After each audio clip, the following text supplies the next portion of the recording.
రాష్ట్ర అసెంబ్లీలో సంగారెడ్డి ఎమ్మెల్యే చింత ప్రభాకర్ గారు ప్రజా సమస్యలను ప్రస్తావిస్తూ కీలక అంశాలను ప్రభుత్వ దృష్టికి తీసుకువచ్చారు.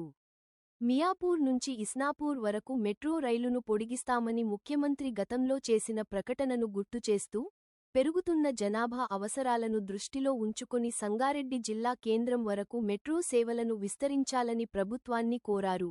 సంగారెడ్డి జిల్లా కేంద్రంగా ఉండటంతో నారాయణఖేడ్, జహీరాబాద్, అందోల్ ప్రాంతాలకు చెందిన ప్రజలు పెద్ద ఎత్తున ఇక్కడ నివసిస్తూ హైదరాబాద్కు రోజువారీ రాకపోకలు సాగిస్తున్నారని పేర్కొన్నారు.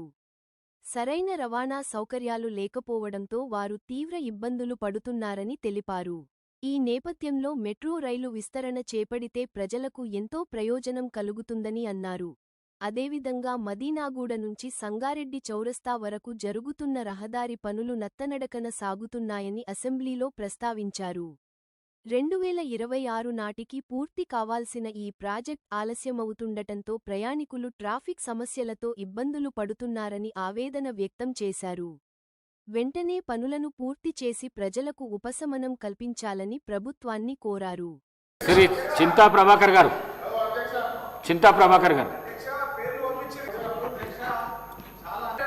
ధన్యవాదాలు అధ్యక్ష. మియాపూర్ నుండి ఇస్నాపూర్ వరకు మెట్రో రైల్ని పొడిగిస్తామని సీఎం గారు గతంలో చెప్తున్నారు. సంగారెడ్డి జిల్లా కేంద్రానికి పెరుగుతున్న జనాభాని దృష్టిలో పెట్టుకొని మరి సంగారెడ్డి వరకు పొడిగించాలని మీ ద్వారా కోరుతూ, మరి సంగారెడ్డిలో ఐఐటి కూడా ఉంది.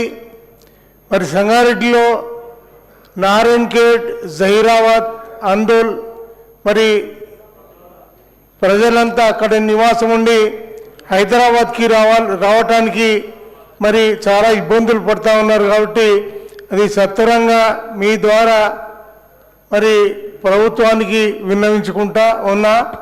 మరి అట్లానే మదీనాగూడ, సంగారెడ్డి చౌరస్తా మరి రోడ్డు 2026 వరకు పూర్తవ్వాల్సింది ఇంకా నత్తనడకన సాగుతూ ఉంది. మరి ఆ రోడ్డు మరి పూర్తవ్వకపోవడంతో దుమ్ము ధూళి అదే రకంగా ట్రాఫిక్ ఇబ్బందులు చాలా ఎదురవుతున్నాయి. అది సత్వరంగా అయ్యేటట్టుగా చూడాలని చెప్పి మీ ద్వారా కోరుతా ఉన్నా.